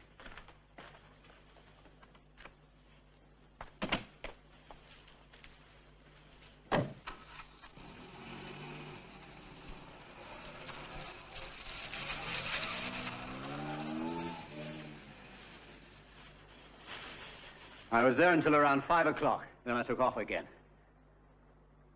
And that's the truth, I swear it. You made no attempt to see her again? No. I started a name in case I was in the neighborhood. I don't often go back to places. When did you learn she was dead? When you told me, Inspector. I swear that's the first time I heard. One of those pictures of her in your photograph collection? Hell no, those are just pictures I picked up over the years. Mr. Tenby, sir. No, not yet. Sorry, sir. I've All got Mr. right, Dawson. never mind. It's done now. Did you wish to see me? That's quite correct. Mr. Burchard, Mr. Tenby. How do you do, sir? Perhaps you wait outside for a minute. Yes, of course. All right. Bring him to my office. Am I cleared? Give him his stuff back. Very good, sir. You've never seen him before? No, that's certainly not the man. I suppose there could be a slight resemblance, the shape of the face and the mouth, but it's definitely not the John Campbell I saw. Well, thank you for coming in, Mr. Tenby. We may have to trouble you again. Certainly. If it could be out of office hours, Mr. Restley. Yes, of course.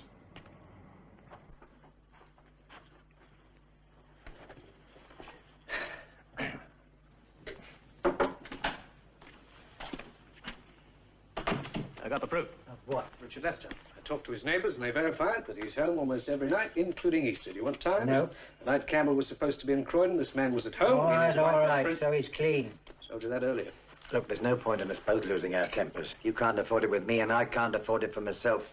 What time are you off duty? 3 hours ago. All right, go home, Ed. Take your shoes off and have a bottle of beer for me. Those are the best orders I've had yet. All right, Evans.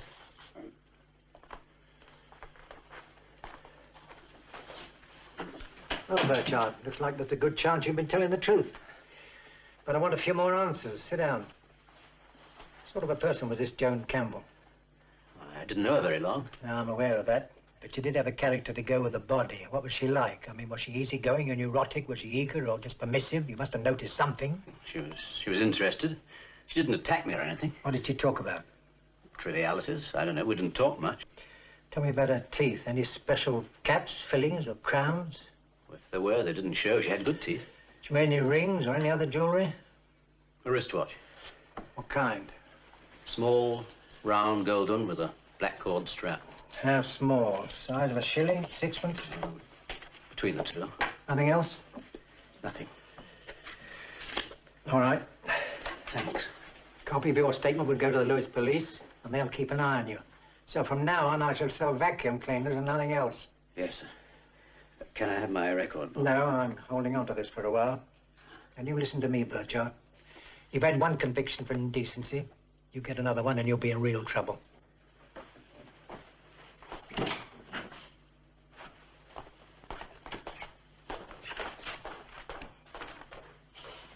So that's Mr. Burchard? Well, I'm not a prude, but a man like that makes me want to take a bath. All right, let's have it. What else hasn't worked? An Ilex hosiery company. No JS has left their staff in the last 6 months. And that goes for 6 other factories, 12 beauty parlors, 15 chemists, and 7 hairdressers. All right. So we'll have to start again. It's beginning to look like the perfect murder to me. There's no such thing as a perfect murder, my lad. Somewhere there's always a flaw. There's always a track leading from the kill to the killer, and no matter how well he covers the track, he's going to leave more tracks doing it. We haven't even sniffed at one yet. Well, which means that we're thinking wrong and looking wrong. Supposing the girl doesn't come from Lewis. That girl came from Lewis. If you send a trunk, you're going to send it from the nearest station, aren't you? Yeah, we can't find anyone who knows her. We're not asking the right people. There's a flaw in that mess somewhere. I don't know what or where, but there's got to be. And that reminds me. I want a list from all pawnbrokers of any ladies' watches brought in after April the 19th. There's a description. Do it right away and don't tell me you're off duty 3 hours ago. I never said a word. Well, don't. Now, where's Wilkes? Information room. Well, let's hope he's getting some. He was checking up on dentists. Dentists? Yes. Mm-hmm. 29 Edge Hill Drive. Yes, I got that. That's, 6 in all. Thank you for your help, sir. So we're trying to identify teeth now, are we? I suddenly had a brainstorm. Make note of these numbers, Katie, and get me those two first, will you? I didn't think of teeth, did you? As a matter of fact, I did. I also thought of not having any to identify.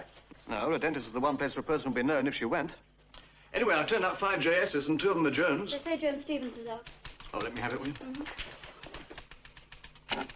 Hello? Do you know when Miss Stevens will be back? Oh, I see. But she does still live there. Uh-huh. Thank you. Right, next. You know, one day I'm going to be proud of you. Now, sir, don't say anything that could be used in evidence against you. The second call, sir. May I speak to Joan Simpson, please? Oh. Did she leave any forwarding address? Yes. Yes, I can send it care of her parents. Fine. Much obliged. Joan Simpson left Lewis at the end of February. They don't know where, but her parents might. In Windsor. Do you want my desk now, or shall I tidy it up first? I'd just like to tidy this up and keep one date before I'm past it. Well, it looks like another drive. Somebody's got to tell these parents what happened to their daughter, if it is their daughter. She's run over some man, that's what she's done, hasn't she?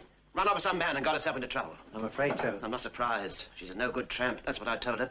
That's what I told you. She's a Whatever good she's girl. done, she deserves what she's got. Why do you say that, Mr. Simpson? She doesn't live the way we brought her up. Albert. Always playing around with some man. You don't know that. What do you mean I don't know it? I do know it. What about that droop at the airport? Do you think he bought her things because she's good at typing? That's Who was no this? way to talk about your daughter, especially to strangers. Joan's a good girl. She always lived with us. She was nice to have around. Never an unkind word, Oh, I never should a say fu- so. Well, you did it, Albert. Always hitting at her because she wanted a good time. Well, what's being young for except to have a good time? Well, she didn't have to go sleeping it around.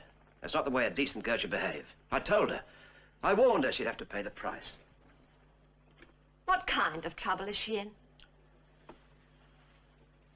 We think she's been killed.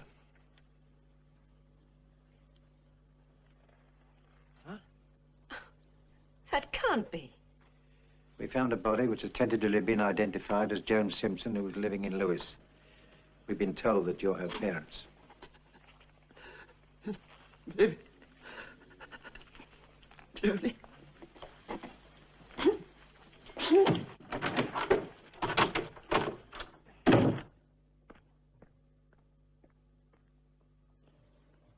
Is there any chance of a mistake?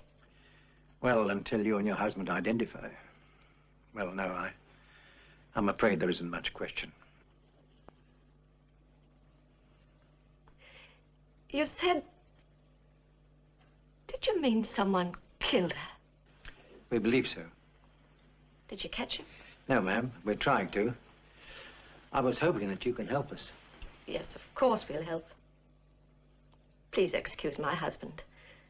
You see, he really loved her very much. Yes, I never doubted that. Perhaps you'd rather I came back later. No, I don't mind talking about her. I'd like to talk about her. Where was she working before she went to Lewis? At the airport. She was there 4 years. And the man your husband mentioned? Oh, Mr. Hammond. Yes, she worked for him. My husband thinks she wasn't a nice girl with Mr. Hammond, but I don't think that's true. Did you ever meet him, Mrs. Simpson? Oh, yes, he used to call for her. He always seemed a gentleman. I think my husband was jealous because Mr. Hammond did such nice things for Joan. And what about other men friends? Oh, yes, she always had plenty of dates. Until Mr. Hammond, then they stopped calling. I think she discouraged them. I think maybe she was hoping to marry Mr. Hammond. But she didn't. One day, he suddenly left the company. Joan was very upset. Especially when my husband kept saying how he told her so. So she followed him to Lewis. I don't know where she went. She came home one night and said she'd got another job and was moving out. She never wrote to you?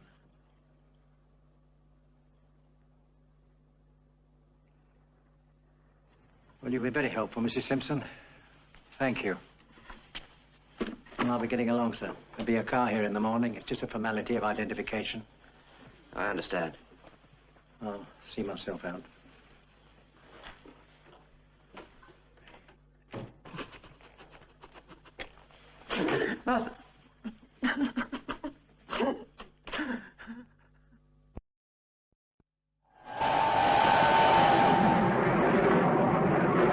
Why was John Hammond fired, Mr. Blake? We've been getting complaints. He couldn't keep his hands off some of the staff. One of them being Joan Simpson? Not one of the complaints. They seem to get on fine. How long was she as secretary? Oh, about 6 months, I think. His regular girl left, and he asked us to upgrade Joan from the typing pool. Would you still have his file? Certainly, but you won't find much in it. Bring me the 1960 personnel file, please. 1960. Thank you. Any idea what happened to him after he left? Not a clue. I believe one of the freight boys met him about a year ago. He said he was selling cars in the Midlands or something. Do you know if he continued to see the girl? I'd be very surprised. He was the type to be staking out new claims rather than hanging on to old ones. Come in. 1960 personnel. Thank you. Oh, excuse me, miss. Does the name John Hammond mean anything to you? Do you know him? Know him? I've still got the scars. Oh, sorry, Mr. Blake. I'm afraid I'm going to have to question a lot of your staff, sir. Do you really think Hammond did this terrible thing? I'm willing to bet my pay packet on it. John Hammond is John Campbell, and furthermore, he lives in this area. Based on what facts? Well, sir, if we accept Campbell is Hammond, the jigsaw begins to make a picture. We now see why Joan Simpson came to Lewis. She was following him. We're even getting a motive. She wanted to marry him. Maybe he promised to marry her. So she pesters him, even threatens to tell his wife. Have we established a wife? Well, if he isn't married, why rent a house? She could go to his place. I believe he took that house to keep her quiet while he planned what to do with her. So, what's the next move? Well, with your permission, sir, I'd like the Yard to send down an identikit immediately. I want to build up a composite picture of this man and issue it to the press as soon as possible. All right. Will you arrange that? Yes, of course. And I'd like them to put Gene Sherman on the 11 o'clock train, and if they can get Mr. Blake at the airport, let's have him too. They should be able to make it. I take it you're also bringing in the bank woman and Tenby. Yes, sir. Between the four of them, we should build up a pretty good picture of our man. And there's even a chance we'll recognize him. Yes, I have an idea. But it's a wild one, sir, and if I'm wrong, I'll be the laughing stock of the town. Well, let's hope you won't be. Meantime, is there anything new we can give to the press? Best we can say is that the wheels are grinding, sir. Yes, the trouble is that when the wheels aren't making any noise, people think we're sitting on our hands. I know. All right, fellows. Thank you, sir. Sergeant, get a card out of the caravan side. I want to make sure Mrs. Banks is here without fail at 12, and that goes for Mr. Tenby. Any trouble with wrestling, refer him to me. Okay. Papers have spread the trunk label and initials. KG8, phone me immediately. Right. We already had 6 JS's calls that are alive and kicking. How far can you drive in 25 minutes? What? In average traffic. Oh, I'd say about 8 or 9 miles. Why? Because I believe that John Campbell Hammond lives within 20 to 25 minutes of the murder house. Well, since the girl's parents don't know where he is and the airport put him in the Midlands selling cars... I don't care if he sold boats at Scarpa Flow. Right this moment, I'll lay odds he lives somewhere in that circle. Calm down, Fred. You're up in the stratosphere again. Do you accept he was at that house around 8 every evening? Yes, we have to. So we accept he can't go during the day because he's got a regular job. Now, he gets through at, what, say, 5:30 to 6. First, he goes home to have dinner with his wife. Nice, understanding wife. Lets him out every night. He only rented the house for a month. Now, he tells his wife he's trying to earn some extra money. Maybe a spare-time salesman. And with Easter coming up, he's going to be working in the evenings for a month. Still doesn't put him in that circle. It will if you shut up a minute. Now, he dines with his wife at, what, 7? 7? Give them 45 minutes to eat. That allows him about 15 minutes to get to Salt Dean. Allow 10 minutes either side, and John Campbell Hammond has to live within 25 minutes of the murder house. DI's office? Who? Mr. Bunnell. Oh, yes, in here. Bring him through, please. Who's Mr. Bunnell? Another suspect? Oh, I'm past the stratosphere now. I'm practically in orbit. That's the client Tenby took to the house the day before the burglary. They couldn't get in, remember? Yes, I remember. Mr. Bunnell, sir. Oh, come in, Mr. Bunnell. Sit down. This is Sergeant Wilkes. Oh, how do you do, sir? And how do you do? How do you do? Do you know, I've never been in a detective's office before. It's rather exciting, isn't it? Mr. Bunnell, you went out to look at the house on Tuesday the 24th. Yeah, absolutely correct, sir.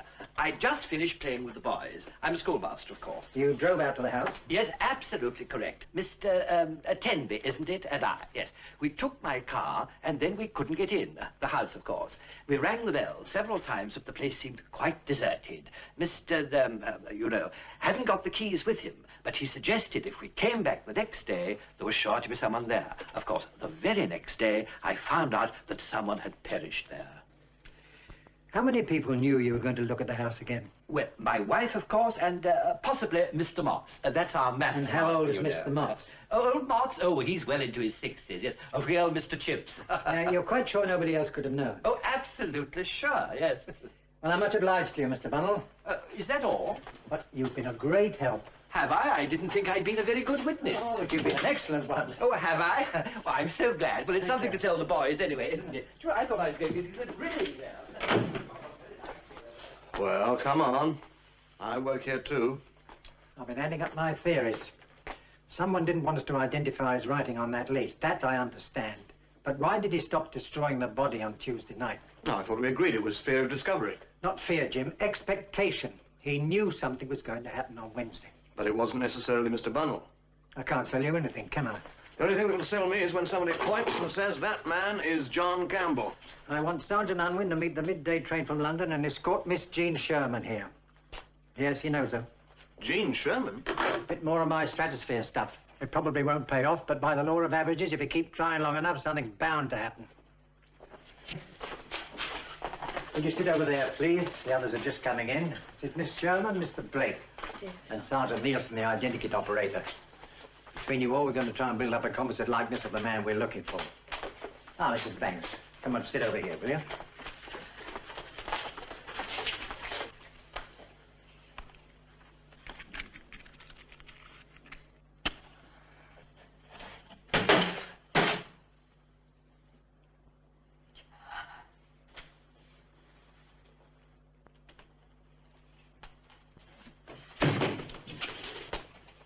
All right, Mr. Tenbeck.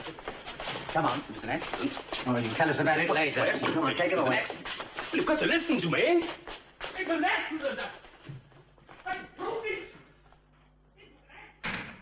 John.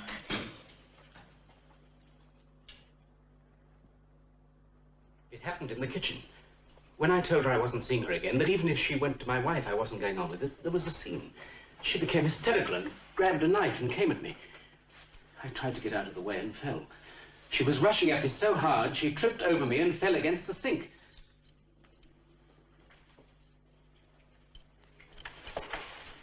I thought she was just unconscious. But when I couldn't revive her, I realized she was dead. That's the truth. You've got to believe me. I'm afraid I don't, Mr. Tenby. I think you killed Joan Simpson because she was threatening you, because she was pregnant. It's not true. Because it was a very carefully planned murder. No. Even to the purchase of a knife and hacksaw. Yes, we traced them to Gardner's hardware shop. All right, I admit that. But it was after she died. I bought them after. When? I bought them, when was it? Monday. Yes, that's right, Monday, after I put Jean Sherman on the train. You bought them before she was killed? I swear I didn't. The shop's near the station. That's why I bought them there. News on the body? I was in a blind panic. I realized what it would look like if I called the police. They'd think I was guilty no matter what I said.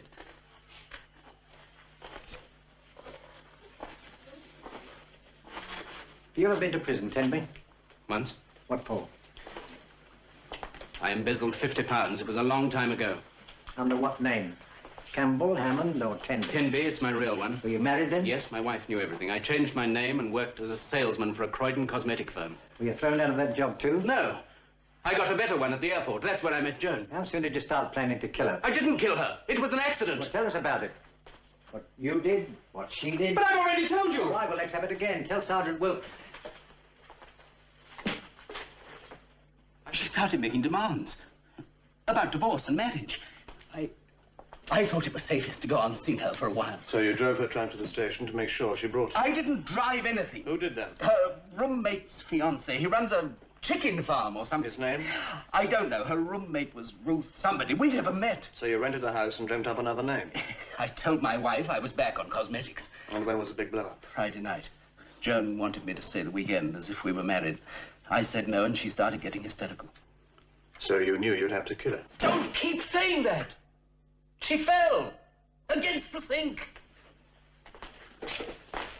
And off you went to Croydon? I had to get away where I could think. Where did you do this thinking? In a flat. What? I don't know the address. Whose flat? I don't know her name. And the next morning you picked up Jean Sherman on the train? It sounds terrible put that way. How'd you like me to put it? Just wanted to be with a woman. It's always been that way. With me, when I'm in trouble, I turn to a woman. Why didn't you finish the job? I was terrified Reston would take that schoolteacher back with the key. So you bundled everything into a trunk and staged a burglary? I knew the first thing they would do was check the lease, and it was in my handwriting. I didn't kill her. She died accidentally. It was an accident. Would you like a cup of tea or coffee, Mr. Tenby? Tea, please. Right, we'll have a cup of tea and then we'll go over it again. I can't keep telling it. Why not? Unless you're afraid of forgetting something. She rushed at me with a knife. She tripped and struck her head. What sort of knife? A long carving knife. The one you bought at Gardner's. I didn't buy that till Monday. Well, you have another thing. We'll go over it again later.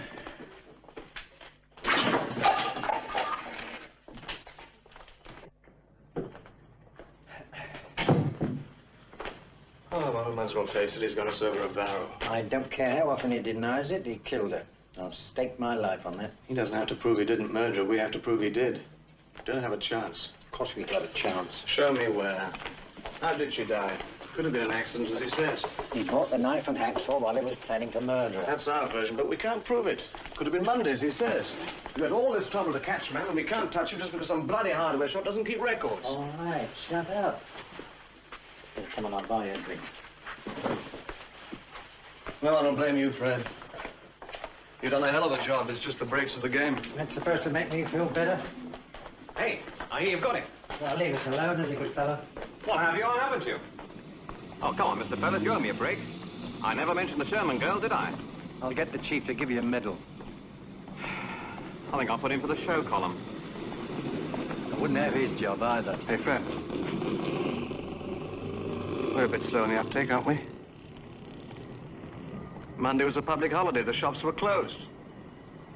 Of course, you know what you've just done, don't you? What? Talked yourself out of a drink.